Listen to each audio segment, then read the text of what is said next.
Olá, boa noite. Começa agora o Jornal da Justiça desta sexta-feira, 28 de maio. O ministro Luiz Roberto Barroso será o relator de ação do presidente Jair Bolsonaro contra decretos estaduais sobre toque de recolher e restrições no comércio.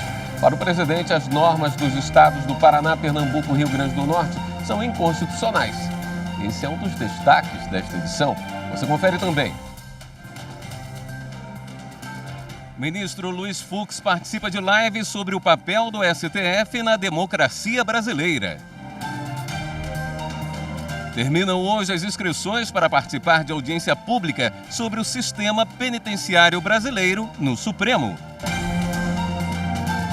Operações contra a exploração sexual infantil resgatam mais de 70 crianças.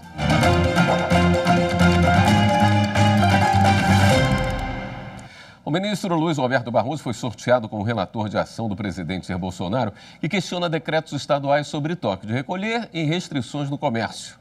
Na ação apresentada hoje ao STF, por meio da Advocacia Geral da União, o presidente pede a derrubada liminar de decretos dos governadores do Paraná, de Pernambuco e do Rio Grande do Norte. Para Bolsonaro, as normas violam os princípios do Estado de Direito, da democracia, da legalidade e da proporcionalidade, bem como o respeito às liberdades fundamentais de trabalho, de iniciativa econômica e de locomoção.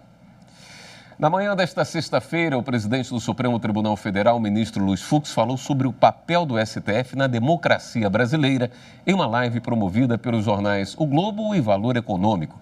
Na conversa com os jornalistas Merval Pereira e Cristiano Romero, Fux destacou que a função do Supremo é dar efetividade aos direitos fundamentais previstos na Constituição. O ministro também comentou sobre a judicialização de temas políticos. Ela só se exerce se ela for provocada. Há um princípio natural de que o juiz não age senão quando provocado. E aí há um plus que, por vezes, sacrifica muito o Supremo Tribunal Federal, que é a regra constitucional do princípio de que o judiciário não se escusa de decidir sobre ameaça ou lesão a direito. O juiz não pode dizer, olha, a sociedade não está preparada para essa decisão, essa é uma questão que deve ser, talvez, postergada no tempo. Não. A Constituição obriga o judiciário a uma resposta judicial. E o que tem havido em relação a essa questão dos poderes? O que tem havido é uma judicialização que não é um ato de ofício do judiciário. A judicialização da política significa que a classe política judicializa. A classe política que vem ao Supremo judicializar aquilo que não conseguiram resolver na arena própria. O presidente do STF ressaltou ainda a atuação da Corte durante a pandemia, com mais de 10 mil decisões proferidas sobre o tema. Fux reforçou o entendimento do STF sobre a autonomia de estados e municípios a adotarem medidas de combate à Covid-19. Na verdade, o Supremo foi extremamente didático. O Supremo estabeleceu, à luz da Constituição, que a União, em caso de calamidade, ela tem a sua responsabilidade central, mas sem prejuízo, o Supremo entendeu que nós estamos no campo do direito da saúde, o direito à saúde. E a Constituição estabelece: a saúde é um direito de todos e um dever do Estado. Estado no sentido lato. O que ocorre? Há determinados locais que têm suas peculiaridades. Há determinados locais que a pandemia se exacerbou e há determinados locais que a pandemia passou de passagem. Sobre essa ótica do interesse local que o Supremo Tribunal regulou, estabeleceu que a União tem a coordenação geral e que estados e municípios também têm competência concorrente legislativa, competência concorrente administrativa, segundo as suas peculiaridades locais. O ministro do STF, Gilmar Mendes, convocou uma audiência pública sobre o sistema penitenciário brasileiro. Hoje é o último dia para realizar as inscrições. Com a audiência pública do monitoramento prisional, a segunda turma do STF quer avaliar a necessidade de novas medidas de fiscalização para o cumprimento de uma decisão de outubro do ano passado, quando os ministros determinaram a substituição da prisão cautelar por domiciliar dos pais e dos responsáveis por crianças menores de 12 anos e pessoas com deficiência. Na decisão foram analisados pedidos de extensão de um habeas corpus coletivo. Gilmar Mendes pediu que os tribunais de justiça de todo o país encaminhassem informações ao STF sobre as concessões. Segundo o ministro, existe resistência para a implementação das ordens e da jurisprudência do STF em relação ao sistema de justiça criminal. A audiência pública será por videoconferência, com transmissão ao vivo pela TV Justiça, pela Rádio Justiça e pelo YouTube. A audiência será no dia 14 de junho. Os interessados têm até hoje para se inscrever. Basta enviar um e-mail para hc1604@stf.jus.br, se identificar, dizer qual profissão ou especialização, órgão que trabalha ou representa, entidade e o currículo, informando também os pontos que pretende abordar. A lista dos selecionados deve ser divulgada no dia 4 de junho no portal do STF. O encontro também será uma oportunidade para debater e conhecer dados mais recentes sobre o sistema penitenciário. Neste mês, por exemplo, o monitor da violência apontou que em um ano o número de presos no Brasil em regime fechado ou semiaberto caiu de 709 mil para 682 mil. Com isso, a superlotação diminuiu de 67,5% para 54,9% no ano passado.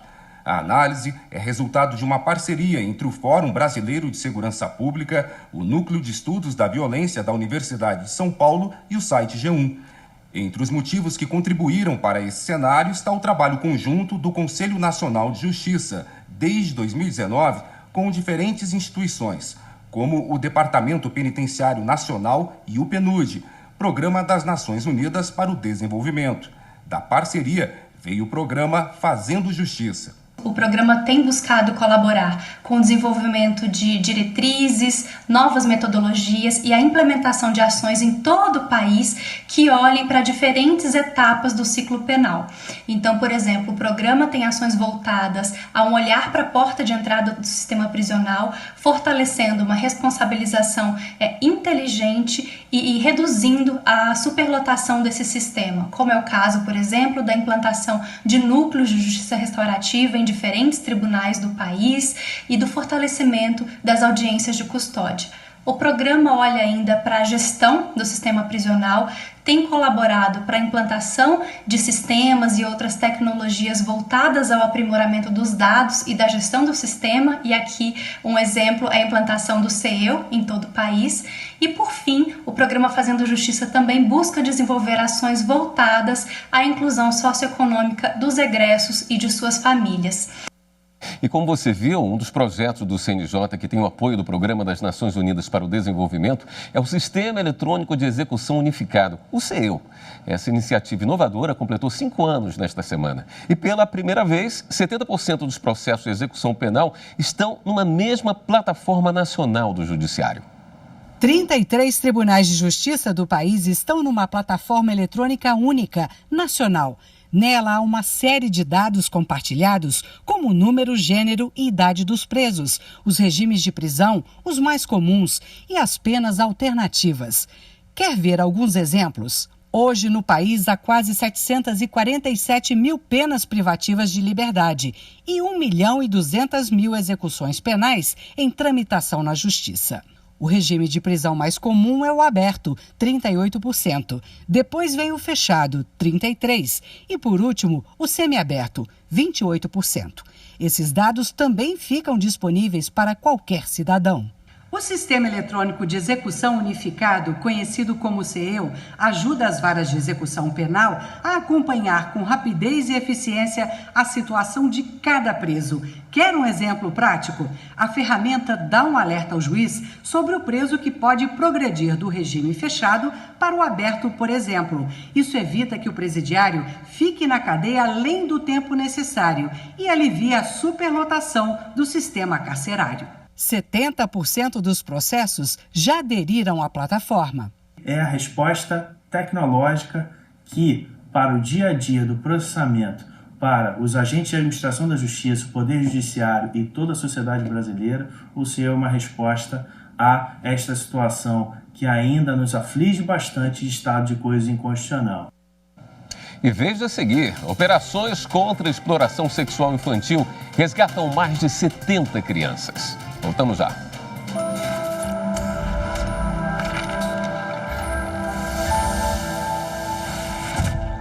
A Constituição Federal é um grande pilar da democracia no Brasil e é nosso dever como cidadãos defender os seus princípios e a sua aplicação.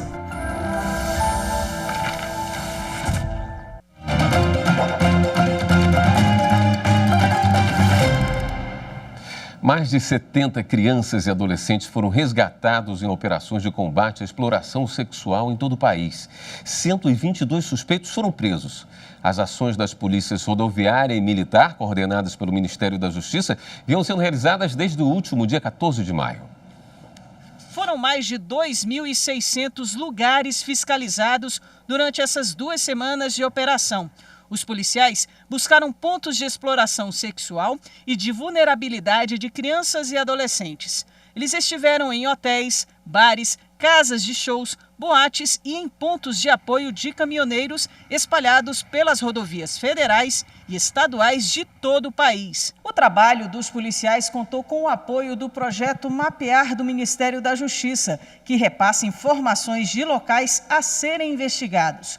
O projeto tem 18 anos e utiliza inteligência policial aliada a sistemas de tecnologia para o cruzamento de dados em todo o Brasil. Parte das informações analisadas pelo projeto vem de denúncias anônimas pelos serviços Disque 100, Disque 191 e Ligue 180, que ficam disponíveis o tempo todo. Qualquer pessoa pode denunciar. As 2 operações foram deflagradas neste mês de maio, que é um período especialmente dedicado a ações de combate à exploração sexual de crianças e adolescentes. Embora a operação da PRF já tenha ocorrido em anos anteriores, essa é a primeira vez que conta com a atuação conjunta de policiais militares dos estados. E em Mato Grosso, um homem foi condenado a mais de 100 anos de prisão pelo crime de pedofilia. Os detalhes na sentença na reportagem de Vitor Cabral. 120 anos de prisão.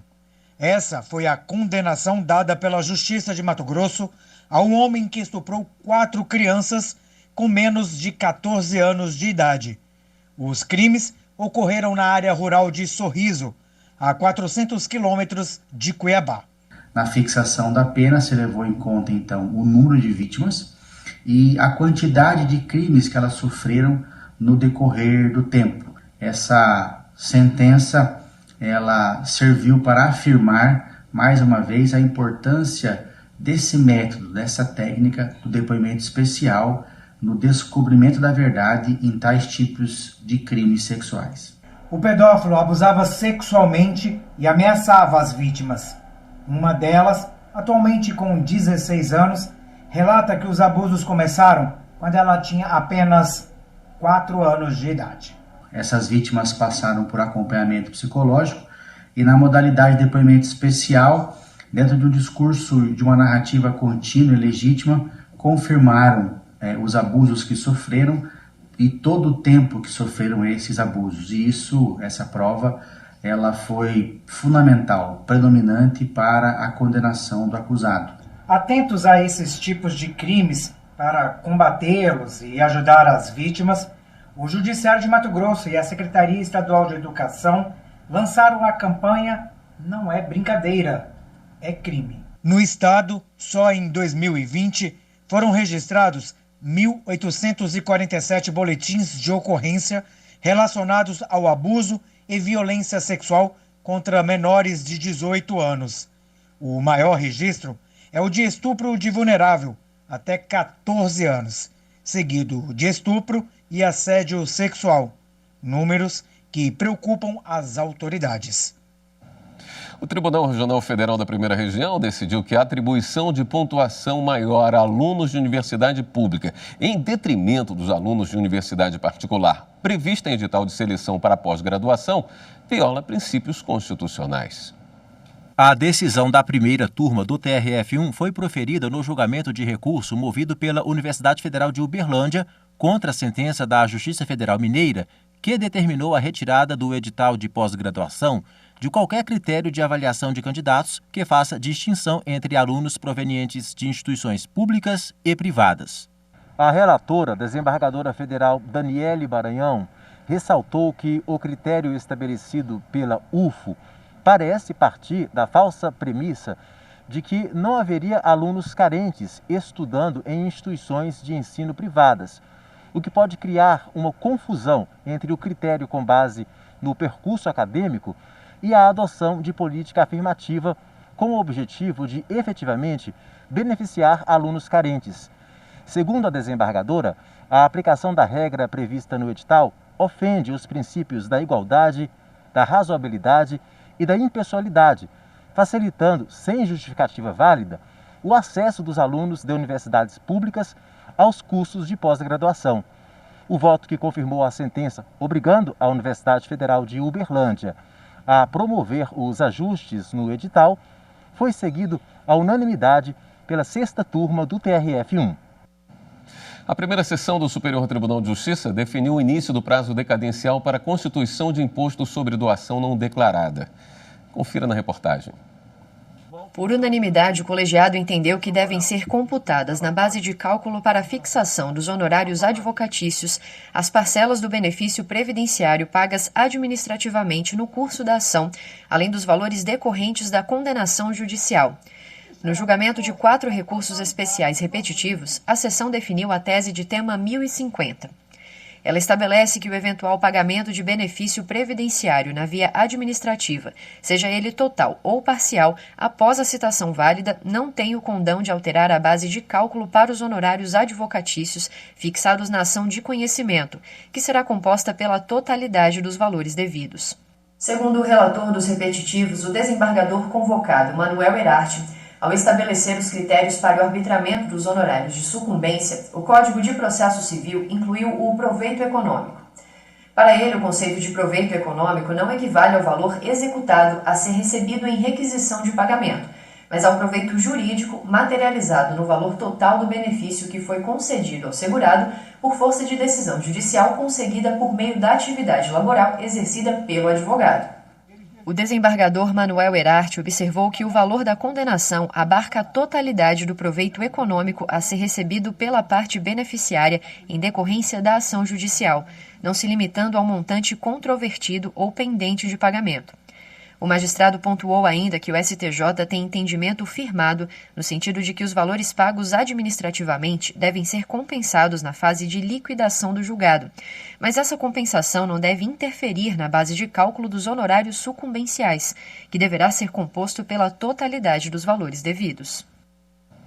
E veja a seguir, reportagem especial dos 130 anos do STF na Era da República fala sobre o movimento tenentista e a atuação do judiciário para evitar a violação de direitos humanos. Depois do intervalo.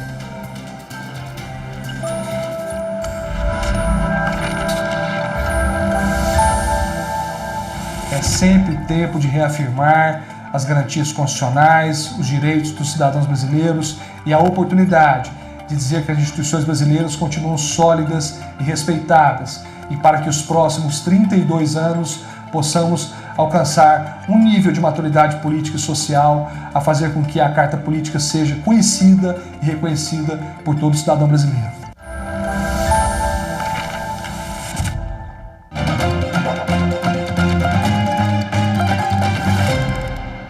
Na reportagem especial sobre os 130 anos do Supremo Tribunal Federal na Era da República, vamos relembrar como foi o movimento tenentista na década de 20 e como o judiciário atuou para evitar a violação de direitos humanos.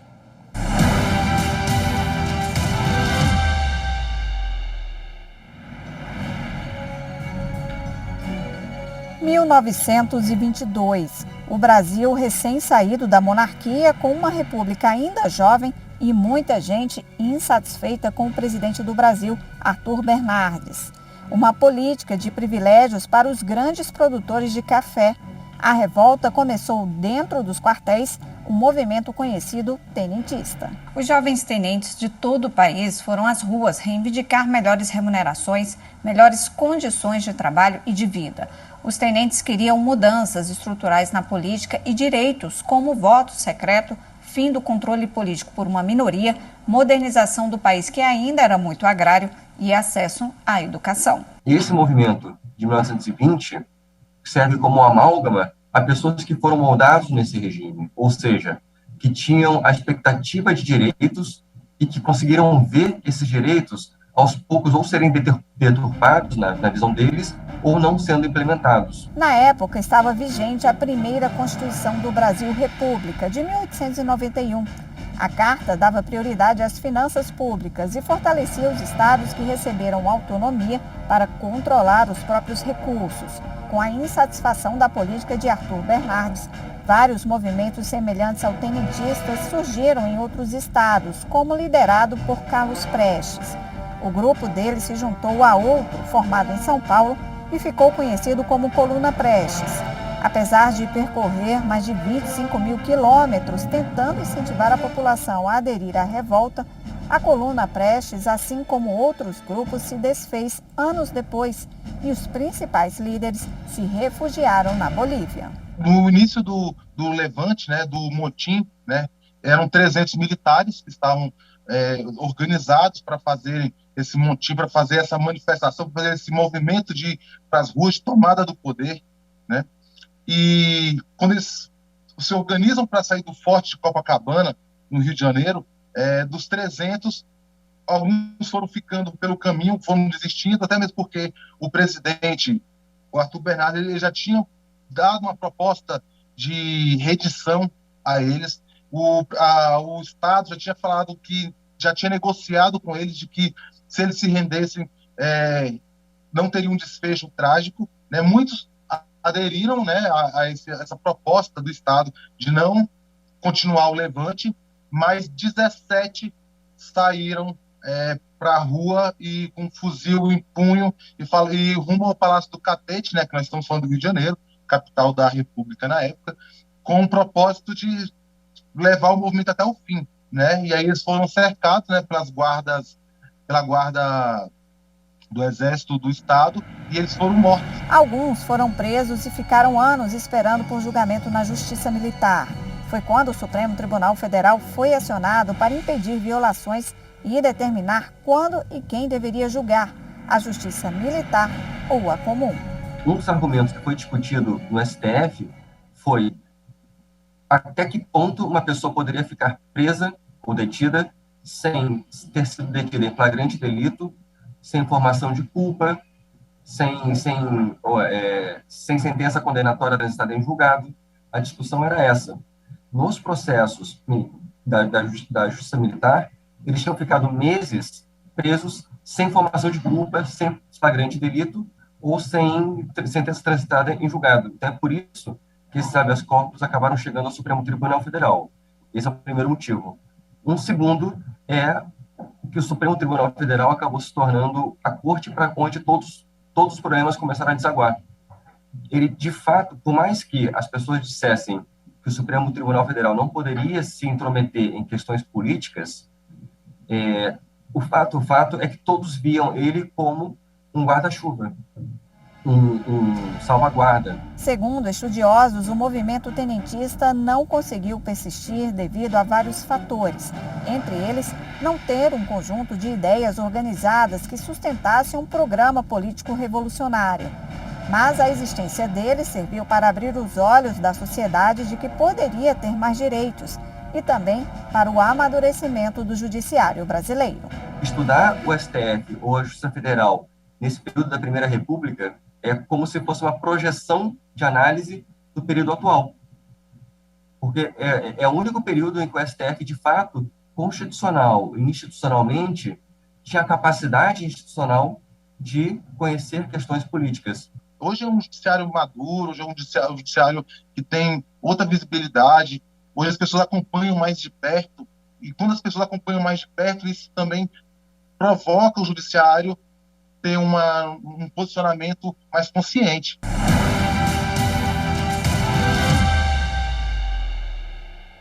E o Jornal da Justiça fica por aqui. Uma boa noite para você, um ótimo fim de semana. Até segunda.